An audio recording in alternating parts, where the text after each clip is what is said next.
Mari kita akan menyiapkan diri kita untuk memuji dan memuliakan nama Tuhan. Lebih lagi kita akan mulai ibadah kita. Kita akan menundukkan kepala kita akan berdoa. Terima kasih Bapa, terima kasih Yesus. Karunia-Mu turun atas kami ya Tuhan pada sore hari ini. Kami percaya Tuhan, Engkau mengaruniakan ya Tuhan Roh Kudus atas kami semuanya. Dan kami mau ya Tuhan, lebih lagi ya Tuhan, bersekutu dengan Engkau. Kami mau ya Tuhan memuji nama-Mu. Kami mau ya Tuhan bersorak dengan nama-Mu. Dan kami juga mau Tuhan mendengarkan akan firman-Mu. Kami percaya Tuhan ibadah sore hari ini akan luar biasa karena Engkau menyertai kami senantiasa. Terima kasih Yesus. Kami akan mulai ibadah pada hari ini di dalam nama Tuhan Yesus kami berdoa. Haleluya, katakan bersama dengan saya. Amin.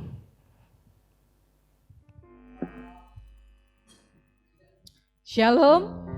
Saya bersyukur saudara sore hari ini kita berada di tempat ini.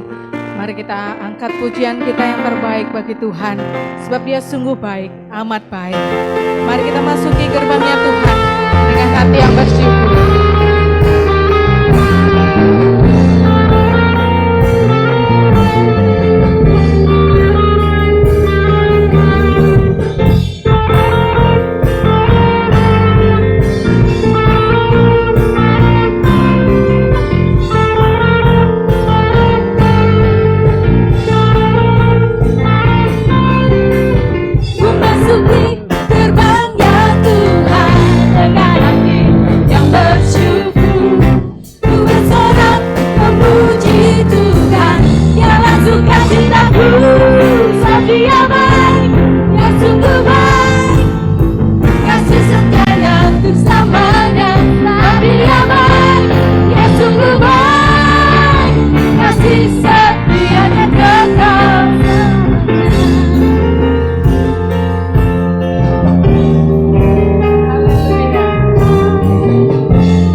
Haleluya.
pernah didengar telinga apa yang tak rindu di dalam hati, semua disediakannya bagi yang mengasihi Dia. Allah sanggup melakukan segala perkara, dulu, sekarang, dan selamanya. Kuasanya tidak berubah. Allah sanggup melakukan segala perkara, dulu, sekarang, dan selamanya. Kuasanya tak berubah. Dulu, sekarang, dan selamanya. Kuasanya tak berubah. Dulu, sekarang, dan selamanya. Kuasanya tak berubah. Haleluya. Kuasanya tidak pernah berubah, dulu, sekarang, dan selamanya. Sebab Dia Allah yang sanggup. Kita bangga memiliki Allah yang luar biasa seperti Tuhan kita Yesus Kristus. Amin. Allah yang sungguh dahsyat, Allah yang perkasa. Yes.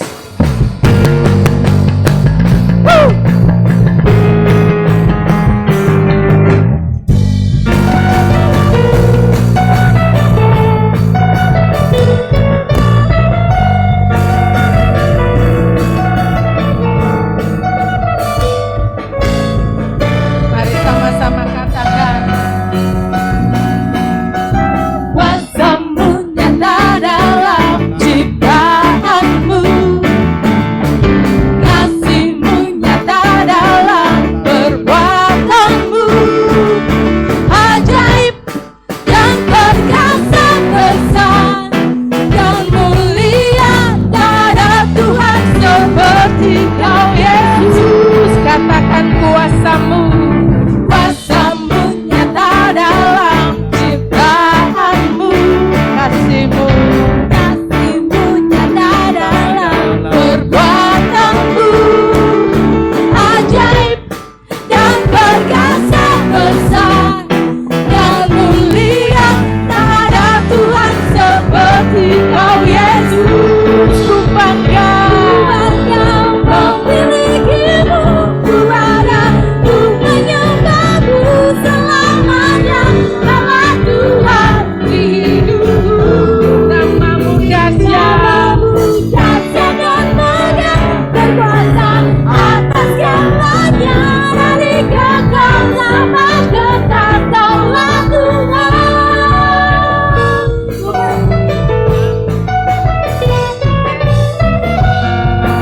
Kuasanya tak pernah berubah.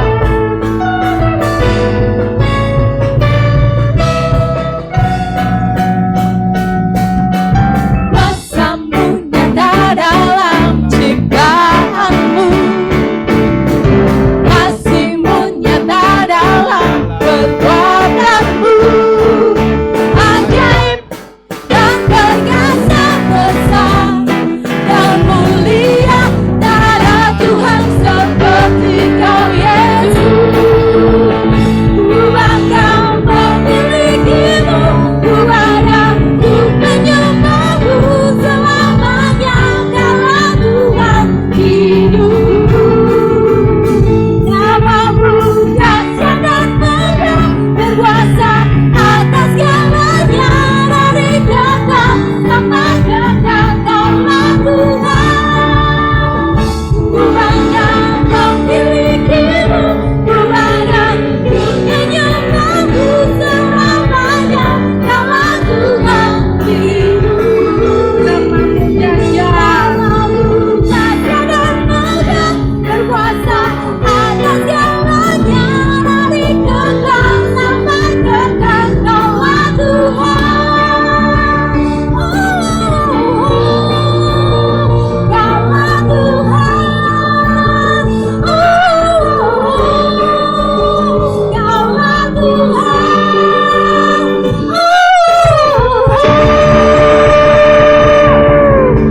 Yes, Dialah Tuhan yang sungguh luar biasa dahsyat. Amin. Nama di atas segala nama. Yes. Tidak ada nama lain yang berkuasa Selain Dia, Yesus Tuhan kita. Amin. Amin.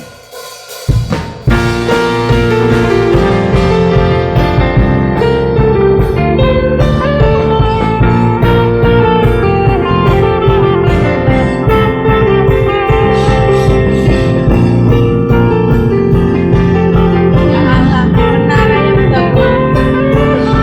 Yesus Tuhan.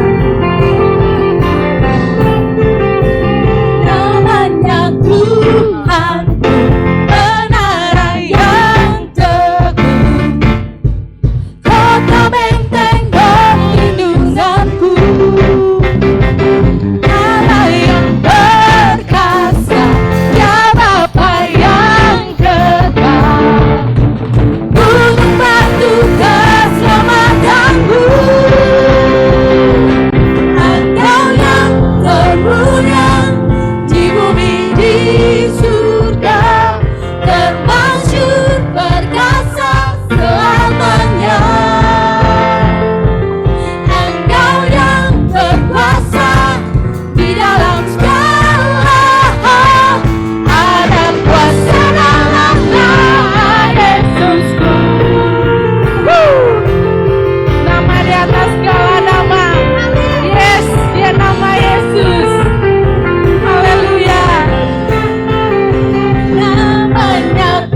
kuasa dalam nama Tuhan kita Yesus Kristus. Amin. Yes. Mari saudara, kita saat ini bawa setiap kerinduan kita kepada Tuhan. Kita mau seperti rusa yang senantiasa merindukan kasih Tuhan, yang senantiasa haus akan sungai Tuhan. Haleluya.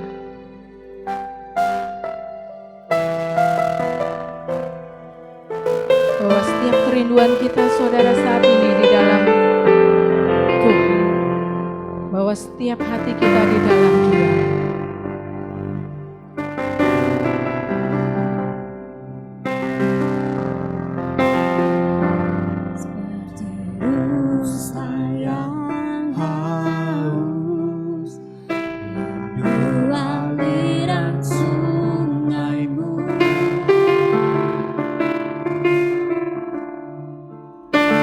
Hatiku tak tahan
membuat hati katakan hanya Engkau.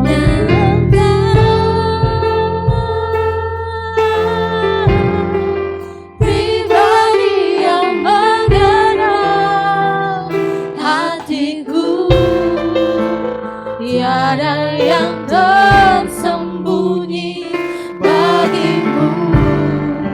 Seluruh isi hatiku Kau tahu, dan bawaku lebih mendekat lagi kepadamu ya Allah.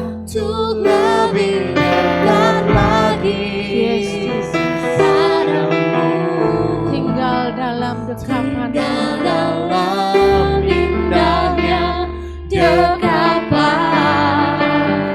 kasih-Mu. Oh, hanya Engkau,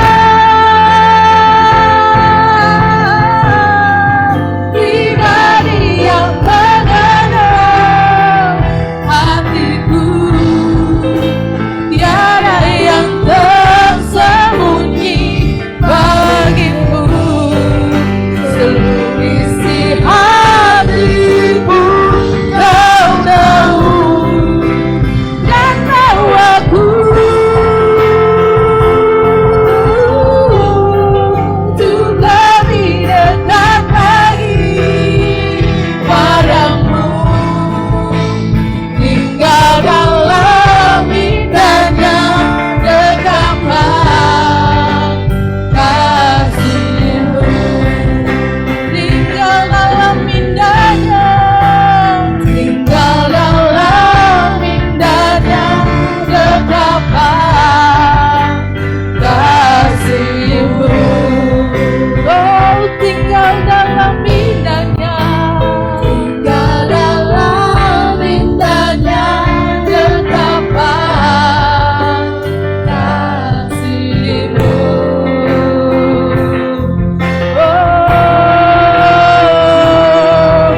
Tinggallah yang sangat aman dalam kasih-Mu Tuhan.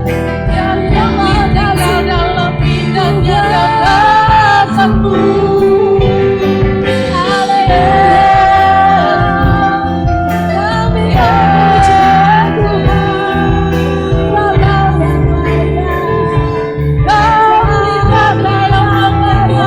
Kami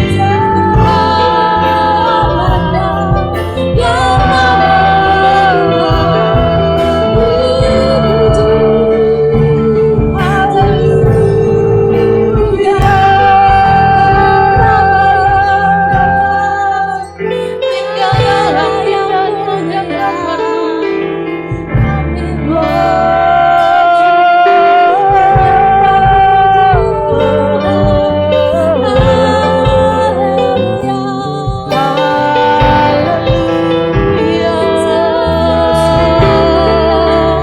Sembah tinggikan namanya, muliakan Dia, Yesus datang. Shalalamaya lamaya sakaralamaya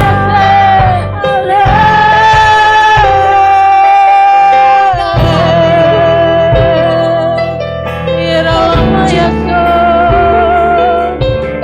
sekaralamaya shikaralamaya sikaralamaya sukuralamaya sikaralamaya shikaralamaya sangkaralamaya.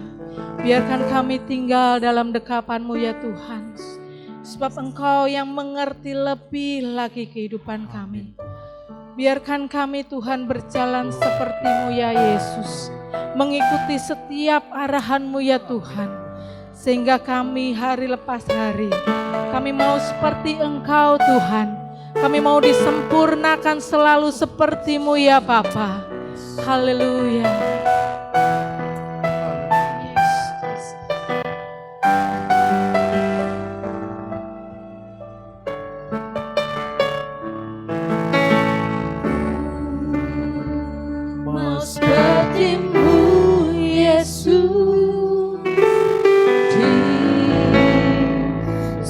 sempurnakan selalu dalam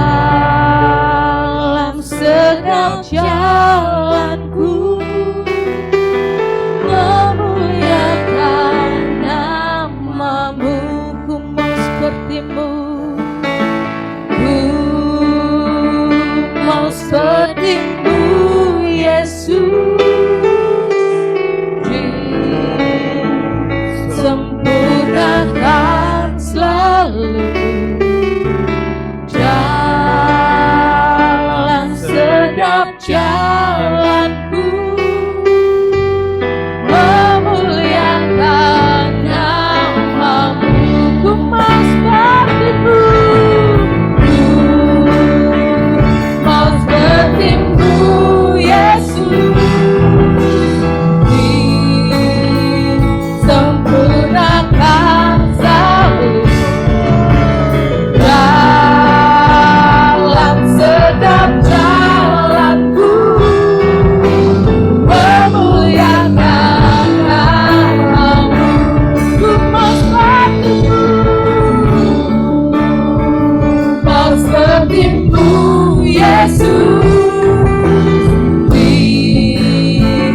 Sempurnakan selalu dalam setiap jalanku, memuliakan namamu,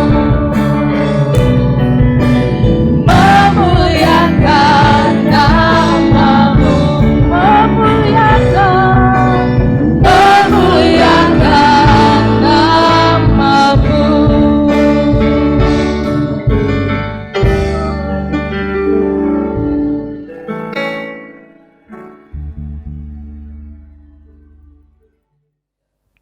Terima kasih Tuhan, terima kasih Bapa, kami sudah memuliakan namamu, kami sudah bersorak bagi Engkau ya Tuhan. Dan pada hari ini kami mau untuk mendengarkan akan firman-Mu. Kami percaya Tuhan, hikmat marifat turun atas kami. Dan kami tahu ya Tuhan, Kau menyertai kami senantiasa. Di dalam nama Tuhan Yesus kami mau duduk dengan tenang ya Tuhan, dan mau mendengarkan akan firman-Mu. Haleluya, amin. Shalom saudara yang ada di rumah. Saya percaya bahwa semuanya sehat semua, amin.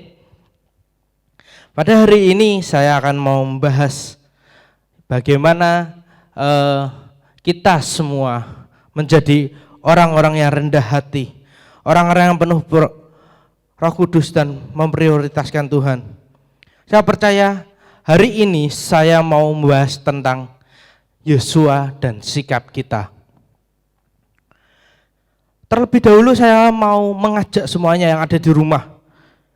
Siapa sih Yosua itu? Yosua itu atau teman kita mungkin, atau saudara kita yang bernama Yosua, atau siapa saja yang bernama Yosua, atau Yosua yang ada di Alkitab. Kita apa pernah baca? Yang pertama saya mau berikan bahwa nama asli Yosua adalah Hosea. Yang diartikan sebagai anak Nun, yaitu ayah dari Hosea adalah Nun, yang namanya diganti dari Hosea dalam Bilangan 13 ayat 8 dan 16, yang mengalahkan orang Amalek. Kita tahu bahwa di Yosua dalam pimpinan Musa, saat Musa mengangkat tangannya, Abdi Musa, atau kalau saya bilang mungkin zaman sekarang sebuah asisten khusus bagi Musa. Yang kelima adalah pengintai Kanaan, atau saya bilang mata-mata. Yang keenam adalah bersama-sama dengan Kaleb memasuki tanah Kanaan atau tanah perjanjian. Yang ketujuh adalah pengganti Musa. Yang kedelapan adalah menantang orang Israel untuk merebut tanah Kanaan. Ini adalah gambaran simpel dari Yosua itu sendiri. Menurut kita semua, mungkin kita sudah baca di Alkitab bahwa Yosua itu adalah panglima yang sangat besar, orang yang benar. Tapi saya mengambil beberapa titik poin-poin tertentu di dalam Yosua.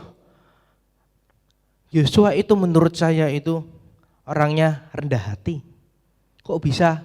Nanti kita akan selidiki. Yang kedua adalah Yosua itu mau diproses. Proses seperti apa?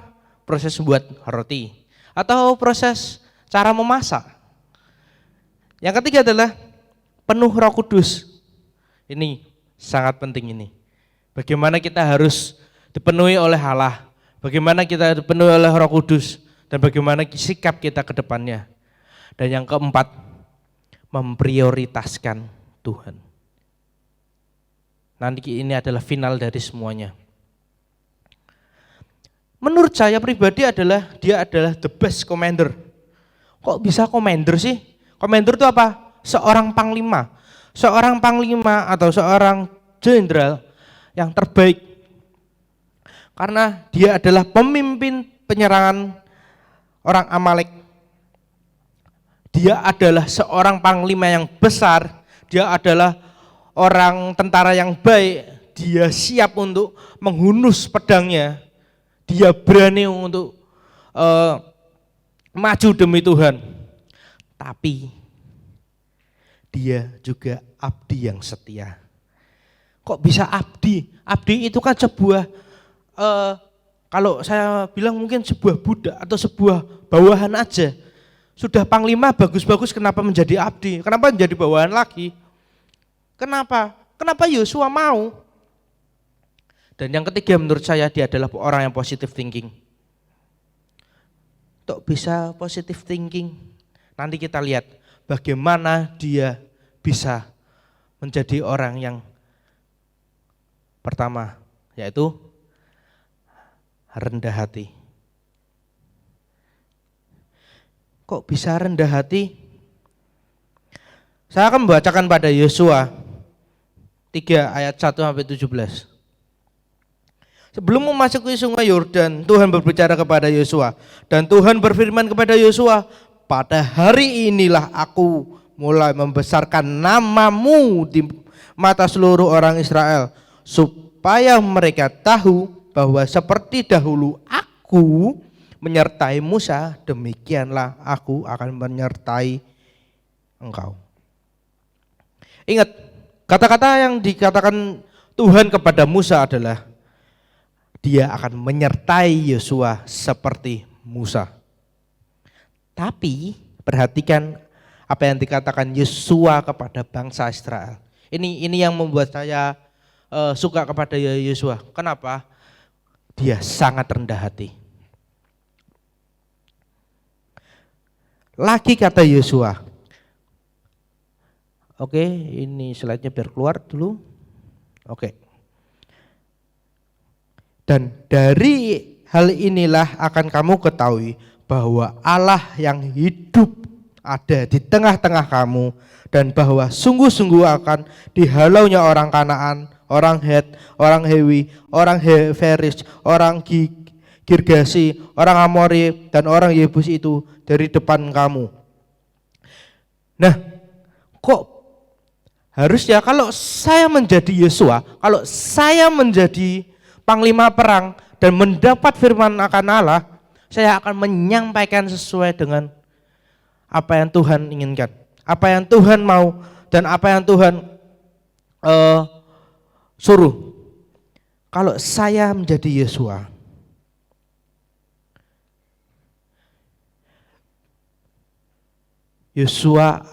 saya akan bilang, Tuhan akan suruh aku untuk menjadi kepala kalian semuanya. Tuhan akan suruh aku untuk menjadi yang besar di antara kalian kalau saya Yosua. Berhubung saya bukan Yosua, tapi Yosua mengatakan berbeda. Perhatikanlah, Yosua tidak berkata, lihat hari ini kamu semua akan melihat bagaimana Tuhan membesarkan namaku, meninggikan aku di tengah-tengah kamu sekalian. Yosua tidak berkata, akulah yang terpilih, lebih tinggi dari kalian semua, dan jika kalian selamat itu semua berkat saya. Tidak sama sekali. Yosua tidak mengatakan itu. Meski Yosua mungkin berhak mengulangi pesan Tuhan kepada bangsa yang dipimpinnya, tetapi ia tidak melakukannya. Yosua bersikap rendah hati dan menyadari betul bahwa bukan karena kehebatan dia, bukan karena dia pinter perang, tapi karena Tuhan ada di tengah-tengah bangsa Israel.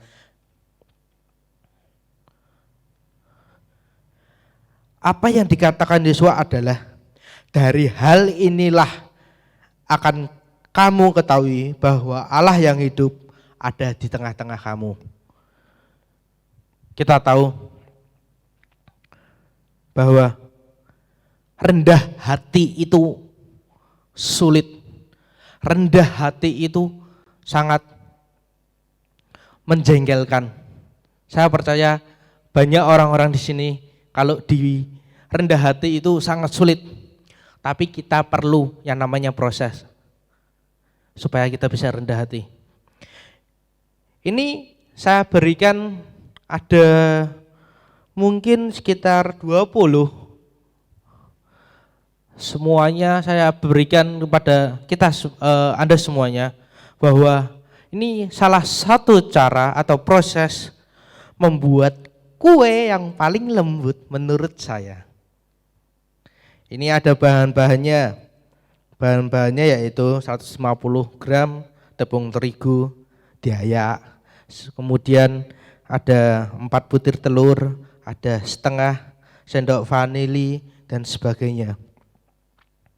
Ini adalah cara dan bahan-bahan membuat kue.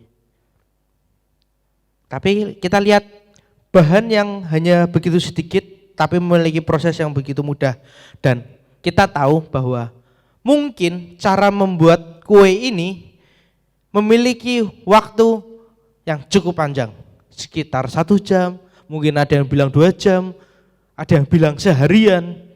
Tapi apa? Kita makan hanya 5 menit.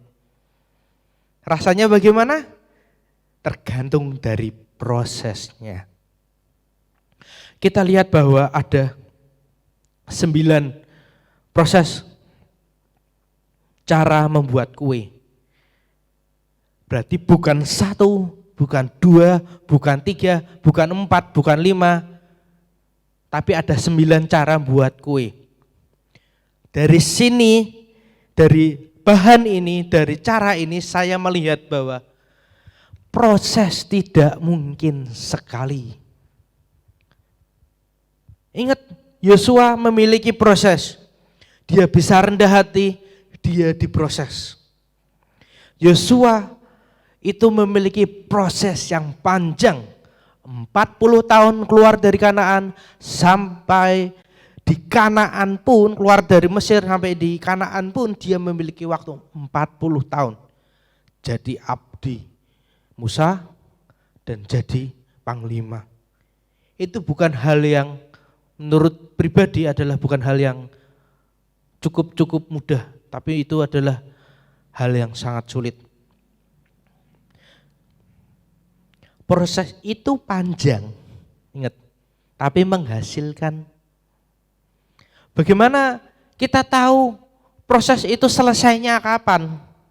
Bagaimana kita tahu bahwa proses itu yang kita alami atau apa yang kita terima itu adalah proses yang membuat kita baik, yang bisa menghasilkan.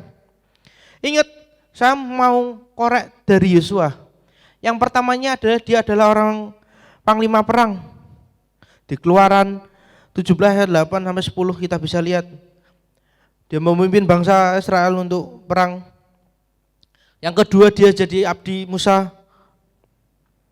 Ingat, dia harusnya sudah panglima, harusnya sudah jadi jenderal, dia juga harusnya juga bisa memimpin bangsa Israel semuanya. Tapi dia tetap jadi asistennya Musa. Dia rendah hati, dia masih mau diproses. Setelah itu dia tidak langsung jadi seorang yang besar. Dia jadi mata-mata lagi. Dia jadi pengintai. Setelah itu dia cuma jadi calon pemimpin, belum jadi pemimpin. Tapi endingnya kita bisa tahu bahwa Yosua menggantikan Musa. Ingat, proses itu panjang dan menghasilkan. Proses apa yang kita lakukan, hasil apa yang kita berikan, buah apa yang kita dapatkan. Ingat, proses itu panjang dan menghasilkan. Saya mau membahas ini. Apakah kita tahu di sini kehubungan dari 3 kata ini?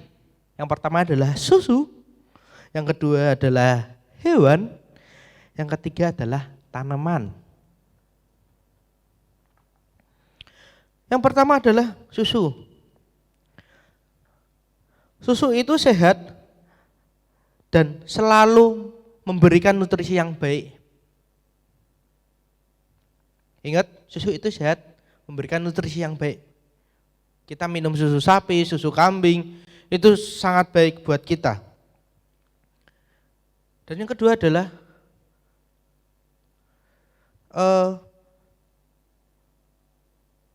susu itu biasanya dihasilkan oleh binatang sapi atau kambing lah. Tapi dia tidak bisa menghasilkan susu kalau tidak ada hewan-hewan di sekitar dia yang berdampingan sehingga keseimbangan dia menjadi terjaga. Jika sapi stres, dia tidak bisa menghasilkan susu. Dan yang ketiga adalah tanaman. Ada berbagai macam tanaman dan bunga. Menurut saya, ini ada terkaitan antara susu, hewan, dan tanaman. Susu itu menghasilkan buat kita, hewan itu yang memberikan pengolahan atau cara bagaimana menghasilkan susu, dan tanaman adalah sumber dari hewan itu. Jadi, kalau tidak ada hewan yang baik, dia tidak bisa menghasilkan susu. Kalau hewan yang baik itu tidak bisa makan rumput dengan baik, dia juga tidak akan menghasilkan susu. Berarti tidak ada apapun yang bisa kita minum atau kita konsumsi bila hewan itu bermasalah. Lalu apa hubungannya dengan susu dan madu? Susu madu itu apa? Kalau saya pribadi ya bilang itu hubungannya. Kita lihat di slide sebelumnya bahwa kalau ada susu pasti ada sapi. Kalau ada madu berarti ada lebah. Kalau susu kalau nggak makan rumput berarti dia tidak bisa menghasilkan susu. Kalau lebah tidak ada bunga, dia tidak bisa menghasilkan madu. Berarti Kanaan adalah tempat yang sangat subur. Ingat, proses itu panjang dan menghasilkan. Menurut saya, Kanaan ini tempat yang sangat-sangat subur. Saya mau baca di Bilangan 13 ayat 27. Mereka menceritakan kepadanya, kami sudah masuk ke negeri kemana kau suruh kami. Dan memang negeri itu berlimpah susu dan madu. Dan inilah hasilnya. Yang dibawa mereka itu semua adalah hasil dari Kanaan. Bayangkan saja, 2 orang memanggul satu kalau saya bilang mungkin bukan satu tangkai, tapi segepok anggur yang besar-besar.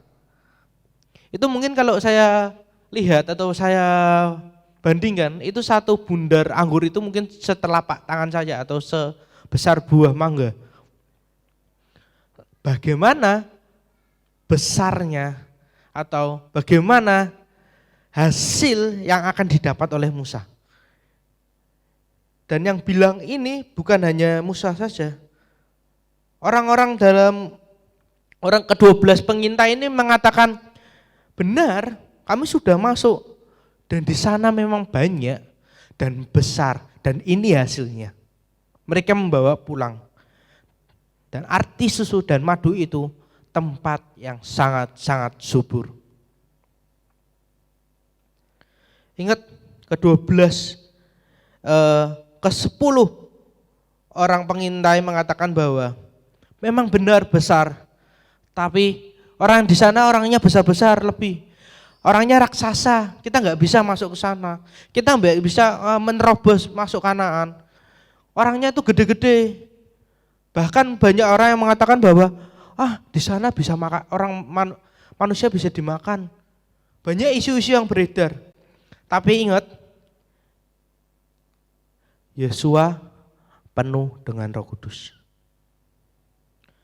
Yosua mengatakan bahwa kita bisa, kalau dengan nama Tuhan, kita bisa masuk. Kita jangan takut. Kenapa kita takut? Yosua itu penuh dengan Roh Kudus. Kata-kata yang dia berikan itu berbeda. Di Bilangan 27 ayat 18 menyatakan bahwa Tuhan sendiri yang mengatakan bahwa Yosua penuh dengan Roh Kudus. Kita baca. Jadi Tuhan berkata kepada Musa, Yosua, anak Nun sangat bijaksana, tumpangkanlah tanganmu ke atasnya dan angkatlah ia menjadi pimpinan yang baru. Dalam Bilangan 27 ayat 18, versi mudah dibaca. Ini sangat-sangat menurut saya, menurut pribadi, ini sangat mudah dicerna. Dia sangat bijaksana. Dia sangat penuh dengan Roh Kudus.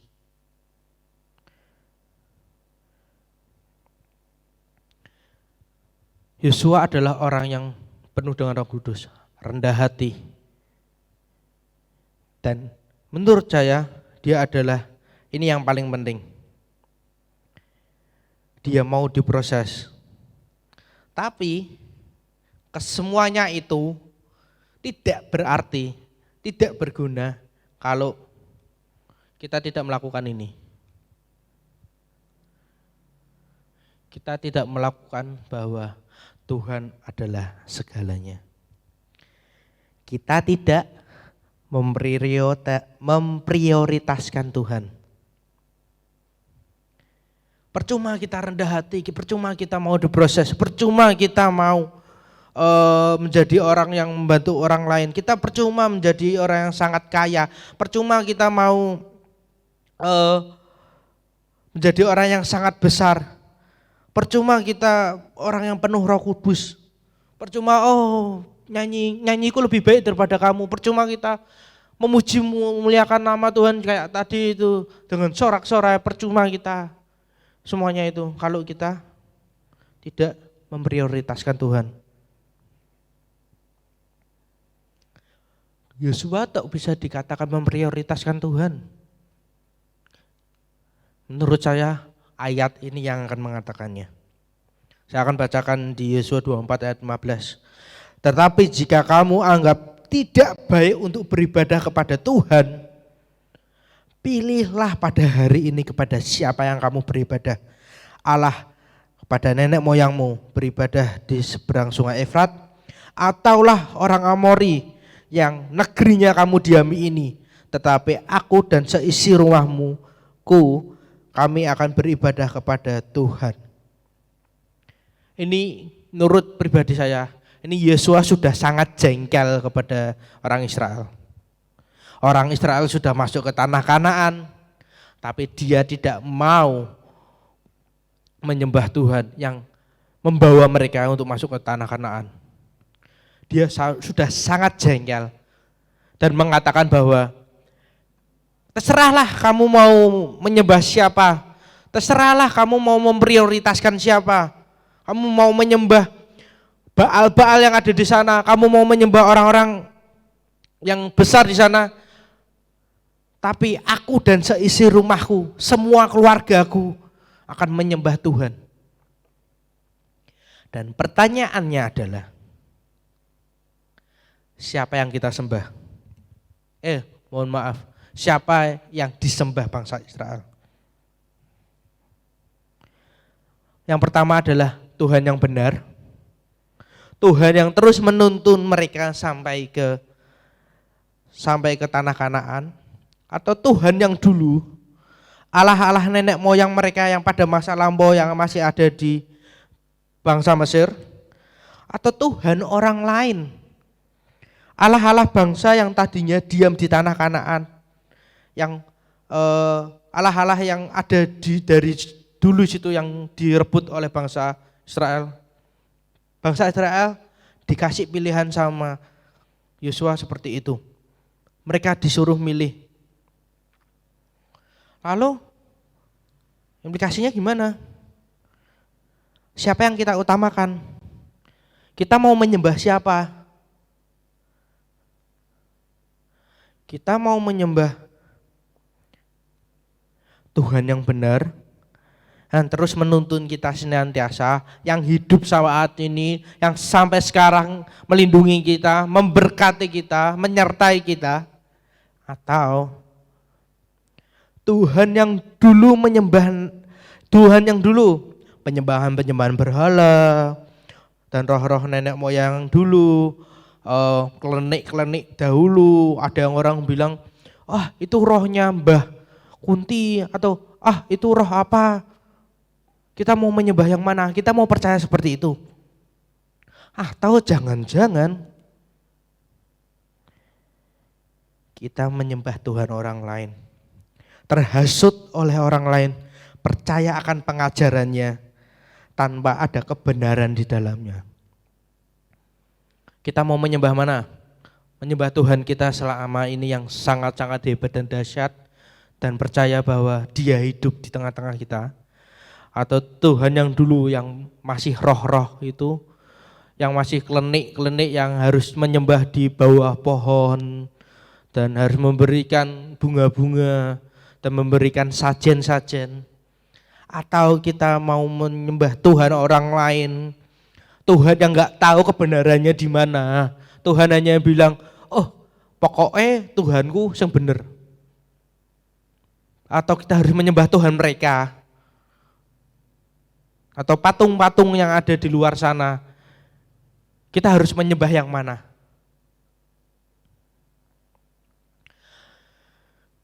Ingat, dan yang di ending sharing saya pada sore hari ini adalah exercise. Mungkin banyak anak-anak muda atau orang-orang yang di luar sana yang menyaksikan hari ini, exercise ngapain sih? Kalau saya pribadi, exercise atau latihan ini sangat perlu. Kita hari ini akan ulangan atau latihan. Kita akan ujian pada hari ini. Fill in the blank with honest. Isi titik-titik ini atau yang kosong ini dengan kejujuran. Yang pertama, apakah kita sudah merendahkan hati kita? Gak perlu keras-keras jawabnya. Kita perlu dalam hati dan mengatakan, ya aku sudah, atau belum ya, atau tadi atau kemarin aku ditegur orang, terus aku marah-marah, aku sudah rendah hati belum ya? Yang kedua adalah, seringkah kita menggerutu saat proses Tuhan? Apakah terakhir cobaan yang kita datang atau cobaan yang kita terima, itu pertama kali yang kita lakukan adalah menggerutu? Tuhan, aku belum dapat pekerjaan, aku harus gimana? Tuhan, banyak cicilanku yang saat ini, tapi aku belum dapat pemasukan yang banyak. Tuhan, pekerjaanku terus sulit. Kita mau diproses dengan menggerutu atau kita mau diproses dengan terus berjalan bersama dengan Dia? Itu pilihan. Dan silakan jawab sendiri dengan kejujuran. Kita boleh jawab, aku tadi habis diproses sama Tuhan nih, tadi dapat klien yang menjengkelkan tapi aku menggerutu. Enggak apa-apa, kita menggerutu, tapi ingat harus bersama dengan Tuhan. Apakah kita kepenuhan Roh Kudus atau kepenuhan dengan roh lain? Nah ini, kepenuhan dengan roh lain itu seperti apa? Kita ke gereja, sudah ke gereja, kita menyembah dengan roh kudus, haleluya, amin. Tapi habis keluar ini kita pergi ke paranormal, mbah, aku pengen cepet kaya mbah. Atau kita pergi ke tempat-tempat yang angker, apa tempat-tempat yang mistis, mbah, aku pengen sing sugih mbah. Mbah, aku pengen yang kemana mbah? Mbah, finansialku tak seret mbah. Roh-roh lain itu membahayakan bagi kita. Yang keempat, apa yang paling kita cari saat ini? Kalau menurut saya, prioritasmu apa? Kita memprioritaskan diri, aku tidak dapat pekerjaan nih. Aku harus cari pekerjaanku. Aku harus ngelamar sana, harus ngelamar sini, aku harus membuat lamaran CV dan yang lainnya. Pekerjaanku menurun, aku harus berusaha lebih keras lagi untuk bekerja lebih giat lagi. Prioritasku adalah pekerjaanku. Prioritasku adalah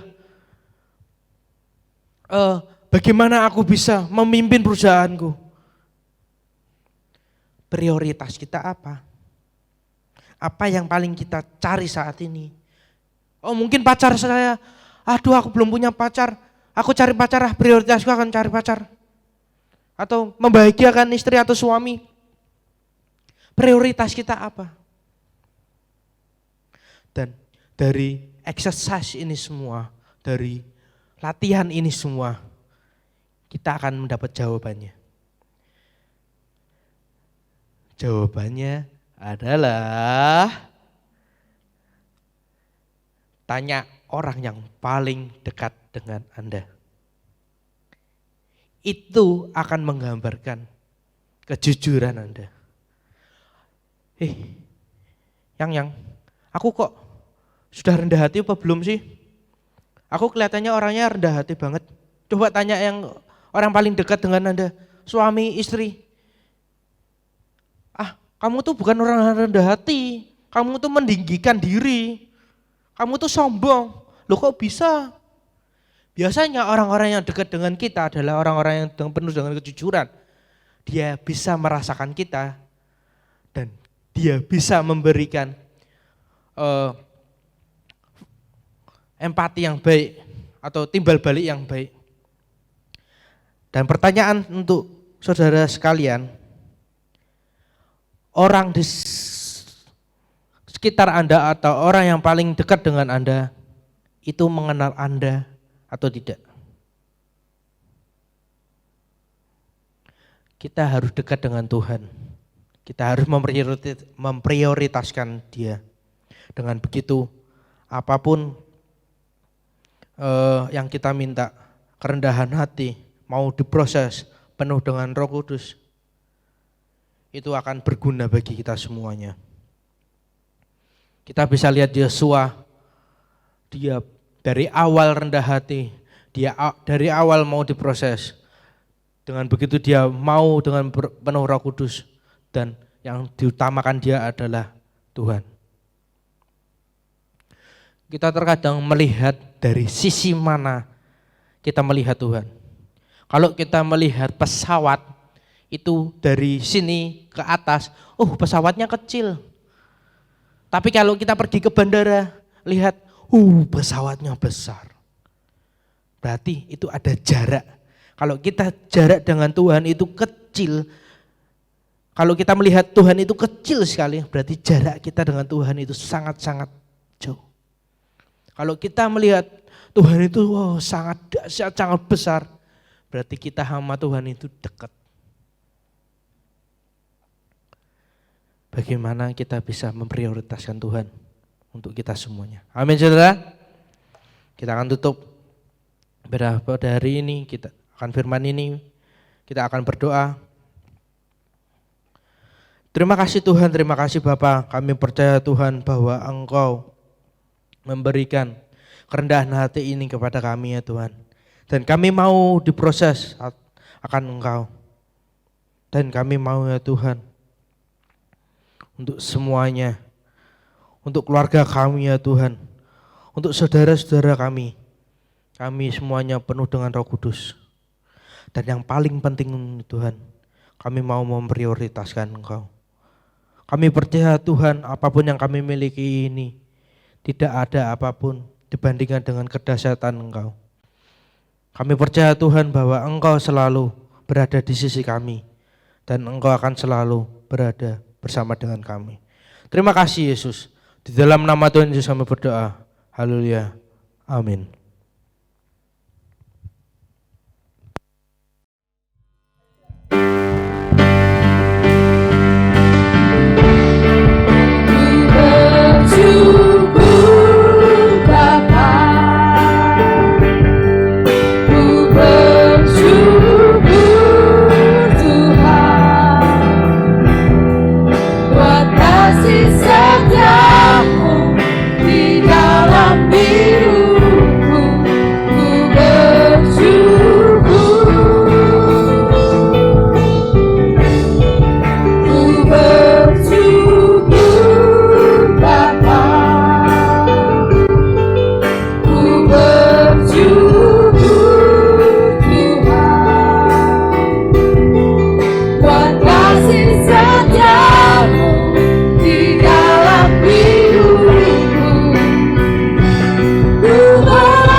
Tuhan Yesus memberkati.